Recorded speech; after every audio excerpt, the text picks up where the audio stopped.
Good morning to all. So our next topic is classification of static relays. So you can classify the static relays according to the type of the measuring unit or comparators. Okay.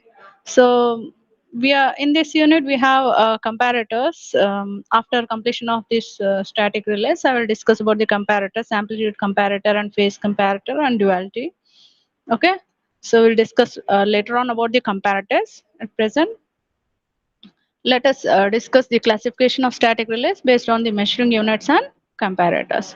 So you can classify the static relays as electronic relays, transductor relays, rectifier bridge type relays, transistor relays, Hall effect relays, and Gauss effect relays.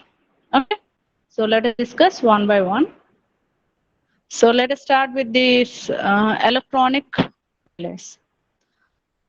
So this use of this electronic relays was for the static relays. Actually, these electronic relays are will be consisting of electronic valves. Okay, so electronic relay is a static relay which is consisting of an electronic valve. So the use of these electronic valves for static relays was taken up by Mr. Fitzgerald. So you can see here, I have written here, in the year of 1928. Okay. So in the year of 1928, so Mr. Fitzgerald was the person who presented a carrier current protection scheme for the transmission lines. Okay. He was the one who introduced this electronic valve type relay for the static relays. Okay. So there are two basic arrangements for this electronic relays. One arrangement is with respect to the amplitude comparator. Okay, so you can call it as electronic amplitude comparator. Another arrangement is electronic phase comparator. Okay, so this electronic relay can be of can have two types of arrangements. One is electronic amplitude comparator, other one is electronic phase comparator. Okay, so let us initially discuss the operation of this electronic amplitude comparator. Okay, so in this arrangement there will be two AC quantities. Okay, two AC quantities will be there in this arrangement, and these two AC quantities are rectified. Okay, these two AC quantities are rectified and applied in opposition in the control grid circuit of an electronic tube. So this is an electronic tube. You can see here I have written thermotron tube. So this is an electronic tube. In this there will be a control grid. Okay, so two AC quantities are taken. Okay, two AC quantities are taken, and those two AC quantities are rectified initially, and they are applied to this control grid circuit of this electronic tube. Okay, and this you can see here there is a relay here, the relay coil, and you can see the moving contact, and these are the fixed contacts of the trip circuit. Okay, and the operation of this relay will occur whenever the AC quantities which have been rectified and applied across the control grid of this electronic tube exceed one another by an amount depending on the bias. Okay, so those two AC quantities which have been rectified here and given to the control grid of this electronic valve or electronic tube. Okay, so if these two quantities, one of the quantity among those two exceed the other by an amount depending on the bias, then the relay will operate. Means the moving contact will move towards the fixed contact, and the trip circuit will be closed, and hence the circuit breaker is open. Okay, so this is the operation of an electronic amplitude comparator. So if we go to the next arrangement, that is electronic phase comparator arrangement. In this, here also we will take two AC quantities. Okay, two AC quantities are taken, and one AC quantity is given to the control grid. Okay, this is the control grid, and another AC quantity is given to the screen of the electronic tube. Okay, so to the screen of the electronic tube, one AC quantity is given, another AC quantity is given to the control grid of this electronic tube.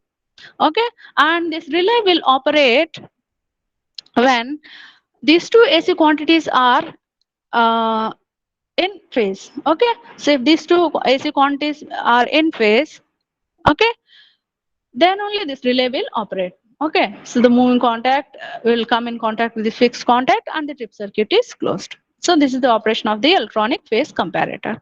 Okay, so whether it might be an electronic amplitude comparator or an electronic phase comparator, the advantage of this electronic relays are they have fast operation, they require low maintenance. Okay, um, the burden on the CTs and PTs will be low burden will be there on the CTs and PTs in the system.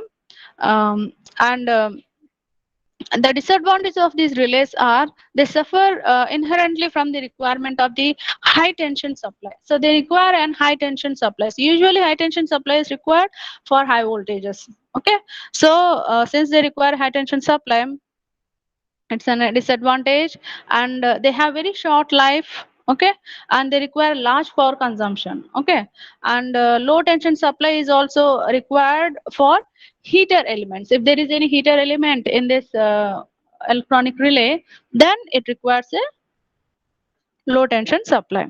Okay, so these relays could not meet the practical requirements, hence they are never used for the commercial purpose, means for protection purpose.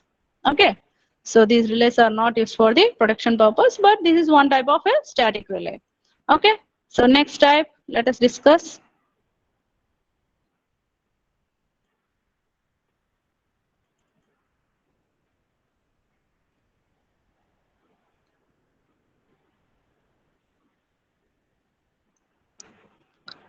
So next type of relay is transductor relay. You can even call it as magnetic amplifier relay. Okay, transductor relay is also known as magnetic amplifier relay. Okay, so initially let us discuss about this transductor. Okay, so later on we'll discuss about this transductor relay. Okay, so transductor will be yeah, transductor will be consisting of a magnetic core. Okay, so this is the magnetic core you can see here. So it is having three limbs here, isn't it? This magnetic core is having three limbs. Okay, so transductor will be consisting of magnetic core on which there are two groups of windings. Okay, there will be two groups of windings on this magnetic core. So these are the windings you can see here: winding A, B, C, and D. These are the windings. Okay, so power supply has been discontinued. So wait.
Okay, am I audible? Can anybody text me?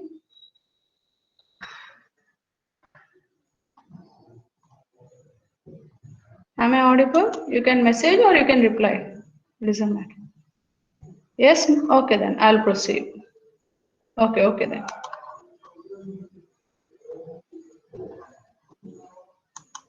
So this transductor will be consisting of a magnetic core. Okay, and on which there are two groups of windings. Actually, if you carefully observe in this image, which I'm showing you, you can see four windings here. Okay, so winding A is the operating winding, winding B is the coupling winding, winding C is the control winding, winding D is the output winding. Okay, so the windings which are under operation here mainly are the operating winding and the control winding, means winding A and winding C. Okay, are the main operating windings. Okay, so coupling winding will couple with either of these windings depending on the operation. We will see, and this D winding is the output winding, which is connected to the external circuit. Okay, so let us discuss about the operation. Okay, now we have understood what is winding A. Winding A is the operating winding, winding C is the control winding, B is the coupling winding, D is the output winding. Okay, so mainly these windings which are operating in this relay, okay, mainly which cause this relay to operate, means when fault occurs the relay has to operate. Okay, so which cause this relay to operate, mainly those windings are the operating winding and the control winding, means winding A and winding C. Okay, so if you observe here, winding A has more than one winding. Okay, so this winding has more than one winding in this image what I am showing you. So winding C, control winding has only one winding, and I'm sorry, winding D, which is the output winding, also has more than one winding. Okay, so each winding can have more than one winding. Okay, so we can say each group can have more than one winding. So here, operating winding has more than one winding. Okay, so whenever there is more than one winding in a group, all those windings are magnetically linked. Means this winding A is magnetically linked with winding A. This winding A. Okay. This is a one group winding. It is an operating winding. So both are operating windings. Okay. So whenever more than one winding is there in one particular group, okay, they will be magnetically linked with each other. Okay. But there is a condition that the magnetic linkage of one group will not be means the magnetic flux of one group will not be linking with the magnetic flux of the another groups. Okay, so means the magnetic flux of this operating winding will not link with the control winding. Of course, here I'm showing you only one winding. There can be more than one winding here. So if more than one winding is there for this control winding, okay, it is called as a group. Okay, so this control winding group, what n number of whatever windings are there, they will have magnetic linkage with each other, but they will not, their magnetic flux will not link with the other group. Okay, so magnetic flux of one group will not link with the magnetic flux of the another group. So there is no magnetic linkage between the groups. Okay, so within the group there will be magnetic linkage, but one group magnetic flux will not link with the another group magnetic flux. Okay, and this operating winding A will be energized by the AC supply, and this control winding will be energized by the DC supply. Okay, and this transductor, this is a single core transductor what I am showing you here. So this transductor will operate to present variable impedance to the currents that are flowing through the operating winding. Okay, so this transductor will present variable impedance to the currents that are flowing through the operating. What is the operating winding? Winding A is the operating winding here. Okay, and the magnitude of this variable impedance is varied by the current flowing through the control winding. Okay, so the magnitude of the impedance, this variable impedance, will be varied by the current that is flowing through the control winding. Of course, the magnetic linkage is not there between this control winding and the operating winding, but the magnitude of the impedance that is varied. Okay, so this impedance, which is the variable impedance, okay, that is Means this transducer will operate to present variable impedance to the current that is flowing through the operating winding, and this variable impedance is varied by the current flowing through the control winding. Okay. So this transducer, it can be employed to a amplitude comparator or phase comparator. Okay.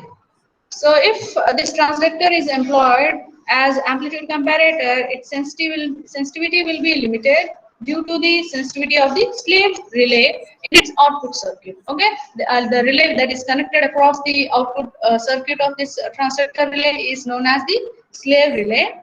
Okay, and if this transducer is employed as an amplitude comparator, then its sensitivity will be limited due to the connection of the slave relay in the output circuit. And if this transducer relay is used as a phase comparator to achieve high sensitivity, okay, in order to achieve high sensitivity, if this transducer relay is used as a phase comparator, then it will depend on the external AC supply, which is sometimes difficult to arrange. Okay.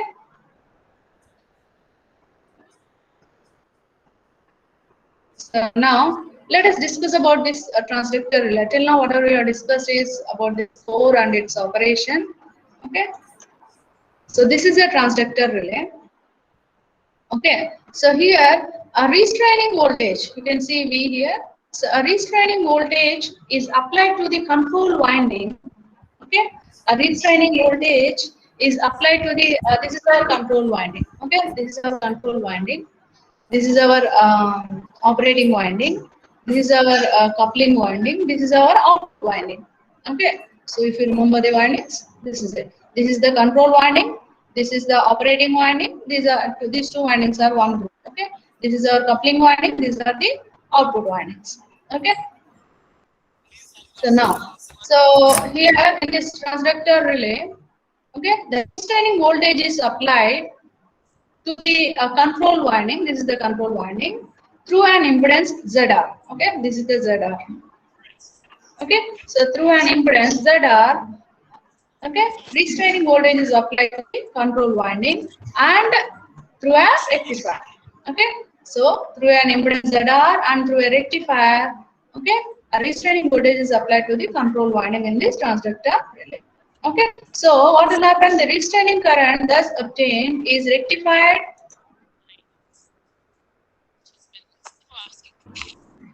Roll number 206. Roll number 206. Okay, so the restraining current thus obtained will be rectified and partially smoothened by the short circuit effect of the rectifier on the control winding. Okay, so since you are applying this restraining winding through restraining voltage through this impedance and through this rectifier, what will happen? The restraining current that flows through this control winding will be smoothened by the short circuit effect of the rectifier on control winding, and also due to the short circuited coupling winding. This is our short circuited coupling winding. If you carefully observe, it is short circuited, isn't it? To drive both the limbs on which the operating winding is moved into saturation. So here, because of this restraining voltage that is applied through an impedance and through a rectifier to this control winding, okay, what we are trying to do is we are trying to saturate the poles of this operating winding. Okay, so these two poles or the limbs are wounded by this operating winding, so we want to saturate those poles. Okay, now the operating winding is wound in such a way that operating ampere turns will oppose the restraining ampere turns. Okay, so this operating winding, okay, is wounded in such a way that the operating ampere turns will oppose the restraining ampere turns. Okay, so the ampere turns of this control winding along with this coupling winding is the restraining ampere turns. Okay. Okay, and this it will oppose the restraining ampere turns in one limb and reinforce them in the other limb.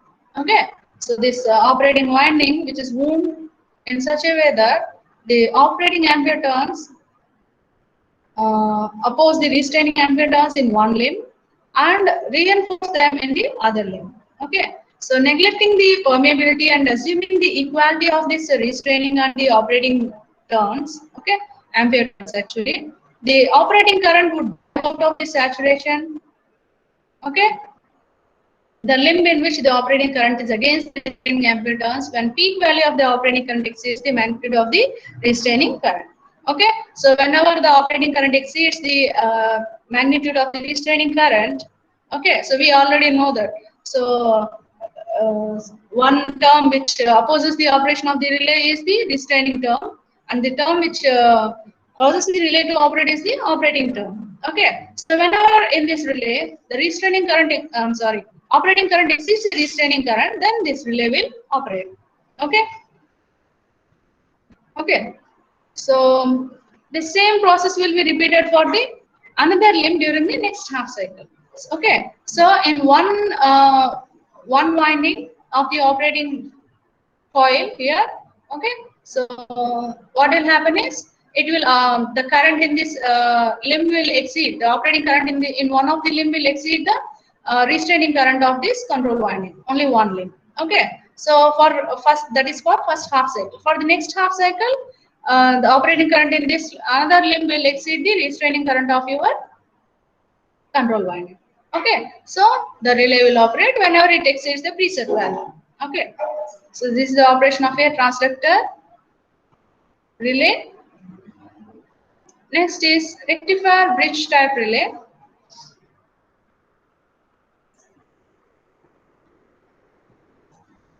So this rectifier bridge type relay became popular because of the development of the semiconductor diodes. Okay, so these relays actually they will be consisting of two rectifier bridges and moving coil, okay, or a polarizing moving iron relay. Okay, this is the polarizing moving iron relay. Okay. So most common types, okay, it can be a amplitude comparator type or bridge comparator type. Okay, bridge rectifier relay can be either amplitude comparator type or bridge comparator type. Okay, so the most common popular relay is the phase comparator type, which I am showing you here. Okay, so whenever the fault exceeds the preset value of this relay, okay, the relay will operate. Okay, so otherwise this relay will not operate. Okay, so overall I'm telling the overall operation of this relay, that's all. Okay.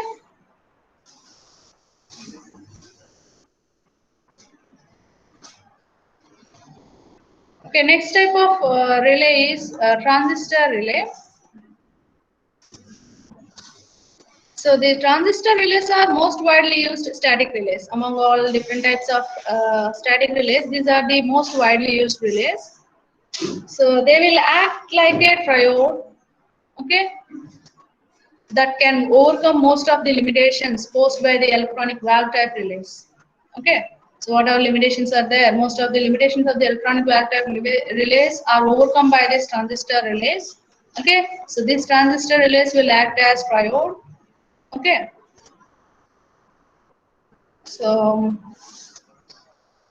a transistor can be employed both as an amplifying device and as a switching device. Okay, you can use it as an amplifying device or a switching device. Okay, so to achieve the required functional characteristics of the relay.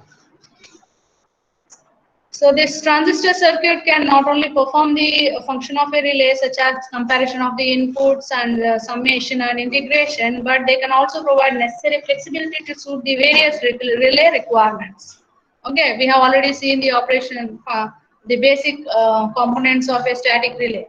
Okay, so a static relay requires comparison component, summation component, integration component, and all. Okay, so these transistor relays can perform these essential functions of the static relay, but they can also provide necessary flexibility to suit the various relay requirements. Okay, so I'm showing you here multiple input that is given to a transistor based relay. Other one is two back-to-back transistor relay.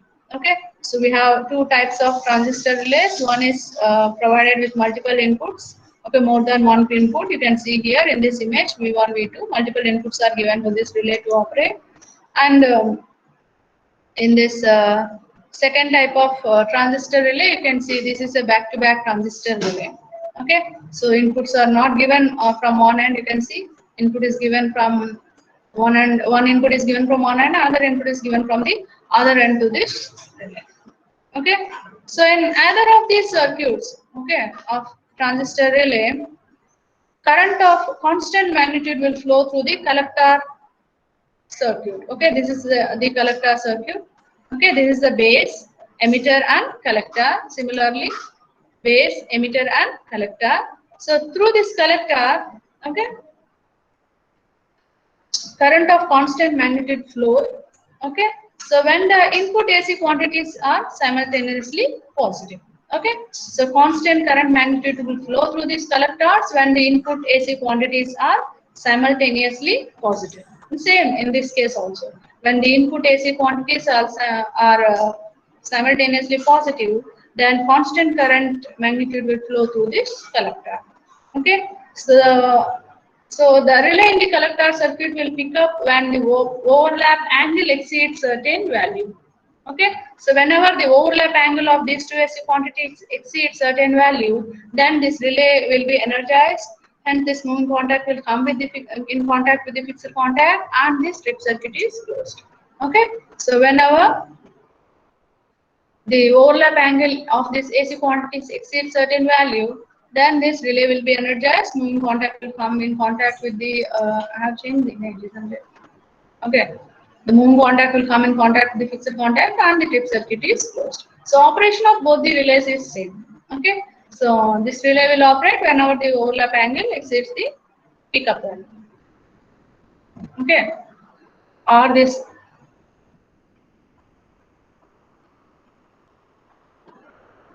Okay, so if the overlap angle of these two quantities exceeds the pickup value, then this relay will be energized and trip circuit is closed.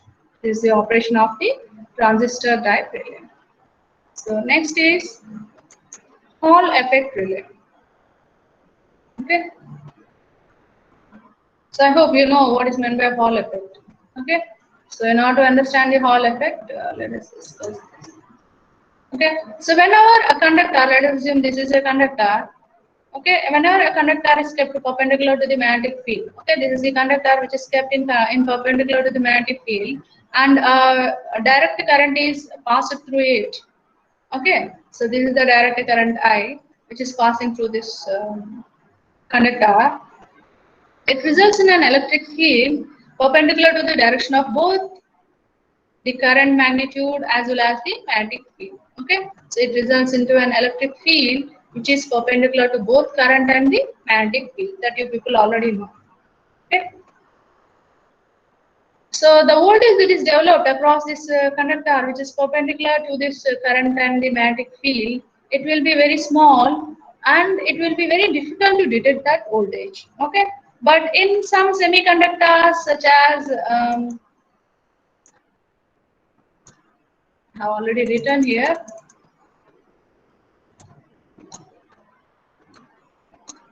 Okay, but in some semiconductors such as indium arsenide, indium antimonide, and indium phosphate and germanium, okay, the voltage is enough for the measurement with a sensitive moving coil instrument. Okay, with a sensitive moving coil instrument, whatever voltage that is induced across this conductor, which is perpendicular to both the current and magnetic field. Okay, so along with the sensitive element, these semiconductor materials can measure that voltage. Okay, this phenomenon is known as Hall effect. Okay,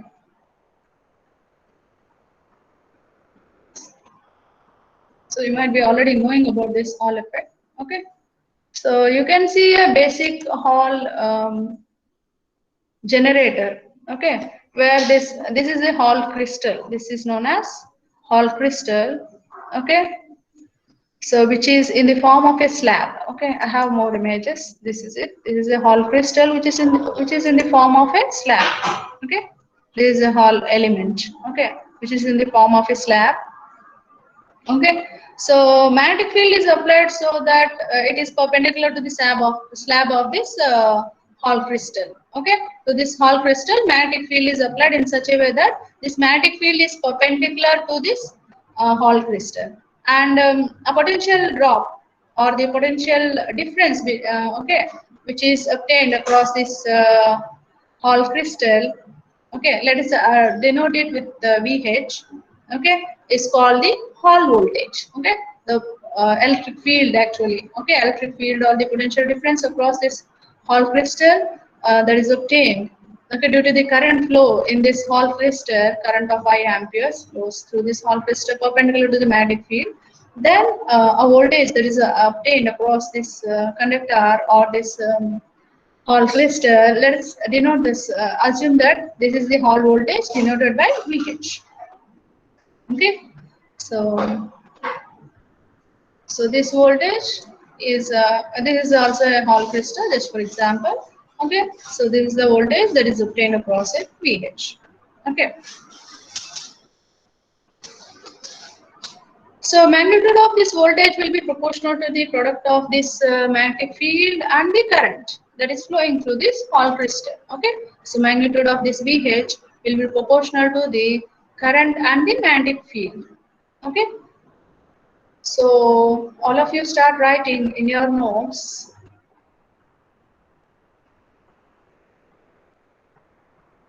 I will tell you when to write.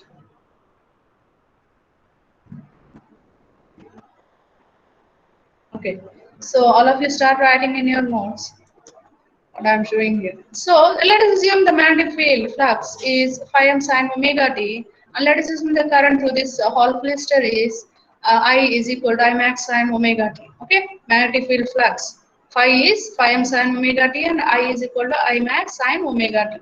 And Hall voltage we have assumed it as VH. So VH is proportional to what? VH is proportional to phi into I. What is phi? Phi max sine omega t. What is I? I max sine omega t minus alpha. Okay, so if you remove the proportionality, you just replace it by some constant. You can call it as Hall effect constant, some kh. Okay, so phi max, I max into sine omega t into sine omega t minus alpha. Sine A, sine B is what? Half cos A plus B minus cos A minus B. Okay, so here cos A, sorry. 1 by 2 cos A minus B minus cos A plus B. Okay, so A minus B means omega t minus omega t minus alpha. So omega t will be cancelled. You will get cos alpha minus cos of omega t plus omega t minus alpha. So 2 omega t minus alpha you will get. So kh phi max I max 1 by 2 cos alpha minus cos 2 omega t minus alpha you will get. Okay, so you just multiply this kh cos phi max I max half cos half or 1 by 2 with these two terms. You will get kh 1 by 2 phi max I max cos alpha minus kh 1 by 2 phi max I max cos 2 omega t minus alpha. Okay, so we have two terms here for this Hall voltage is equal to these two terms. Okay, so there are two terms here. So let us initially consider the first term. Okay, so this Hall voltage will be proportional to the product of flux and current here. Okay.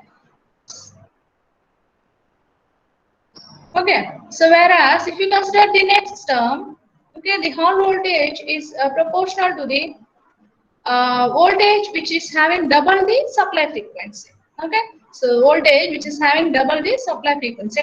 Second term has the voltage double to that of the supply frequency, whereas the first term has the voltage proportional to both the flux and the current. Okay. Now we can eliminate this second term, that is double the frequency term, by cross connection of two Hall generators or two Hall crystals. Okay, so that arrangement you can see here. So if I'm taking two Hall crystals, I'm cross connecting them in order to eliminate this double frequency term. Okay. Okay, to this both the crystals. Okay, to these crystals I'm giving AC currents of I1 and I2. I'm giving I1 AC current as well as I2 AC current, and I have cross connected these two crystals of Hall crystals. Okay,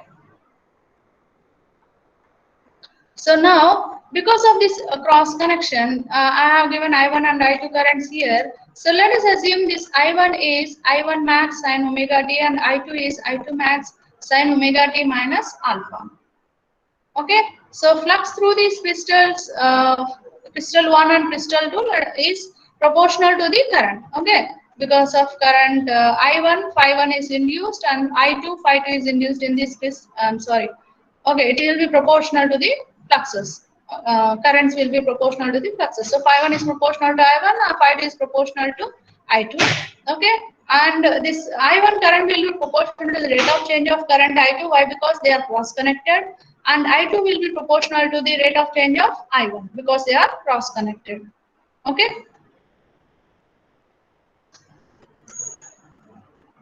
So now these two, since these two are connected, these two are cross connected, their output voltages will be in opposition. Therefore, let's assume output voltage of crystal 1 is V1 and output voltage across crystal 2 is V2. So VH will be proportional to the V1 minus V2 because these two crystals are cross connected, the output voltages are in opposition. Therefore, V1 minus V2 I am considering. So VH is proportional to V1 minus V2. What is V1? V1 is phi 1 I1 and V2 is phi 2 I2. Okay. So phi 1 is proportional to I1, that's why I have written I1 here. I1 is proportional to d by dt of I2. Similarly, phi 2 is proportional to I2 and I2 is proportional to d by dt of I1. Okay, so you can replace I1 with I1 max sin omega t. You can differentiate I2. Okay, what is I2?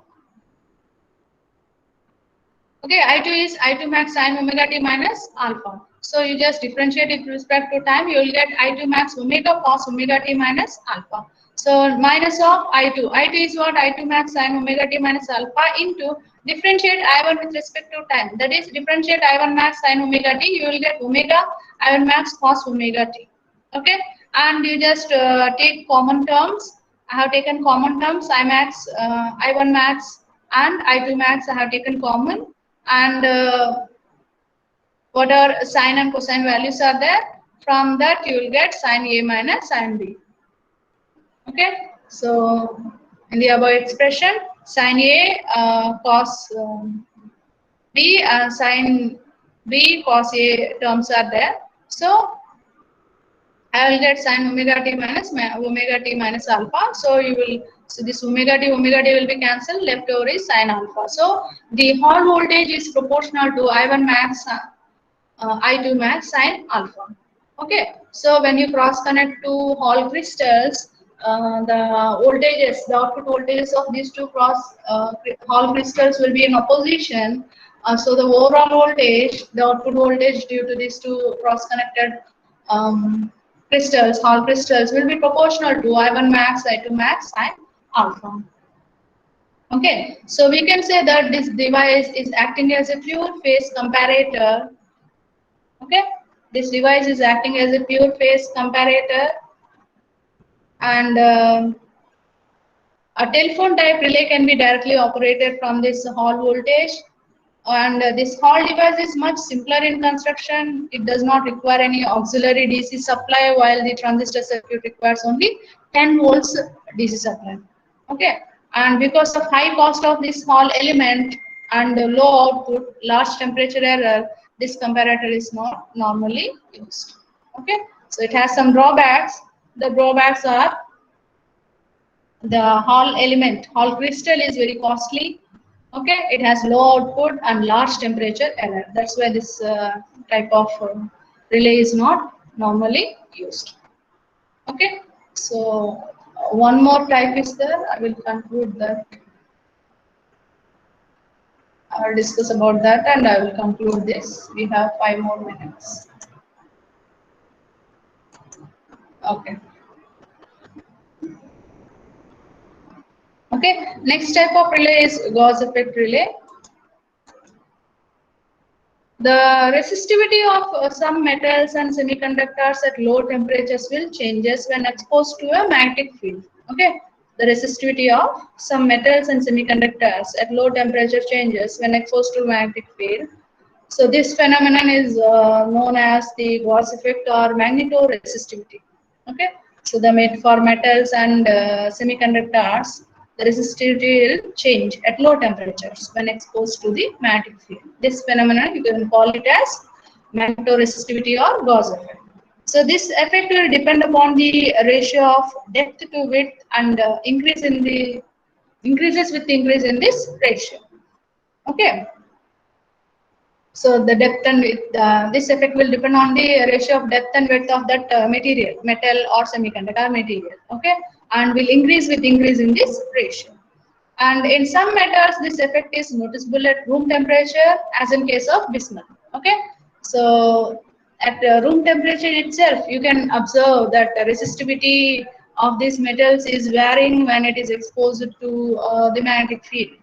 Okay, so such metal at room temperature, such metals of which you can observe this effect are bismuth. Okay, so these magnetoresistors are sensitive to the magnetic field strength and not to the rate of variation of the magnetic field strength. Okay, they are sensitive to the magnetic field strength but not to the rate of variation. And this indium antimonide and indium arsenide are more sensitive in comparison to the bismuth or mu metals. Mu metal means nickel iron soft ferromagnetic alloy. Okay, so nickel iron soft ferromagnetic alloy is known as mu metal. Okay, so when compared to bismuth and to this mu metal, in the indium antimonide and indium arsenide are more sensitive. Okay.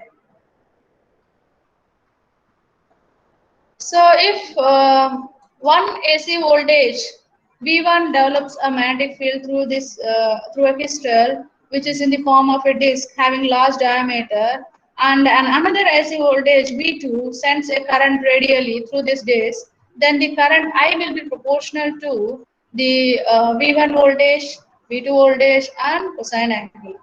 That is cos theta. Okay, so theta is the angle between these two voltages. Okay, so if one AC voltage V1 develops a magnetic field through a crystal which is in the form of a disk having large diameter. Okay, and another AC voltage sends a current radially through this disk, then the current which will be proportional to the voltages, these two voltages, and phase angle between these two voltages. Okay, the current will be maximum when these two voltages are in phase and zero when they are in quadrature. Okay, so such relays are considered better than the Hall effect relays because of simpler construction and circuitry. Okay, in these relays there is no need of any polarizing current because output will be higher in these relays. But the use of these relays is limited because of high cost of this crystal. Okay.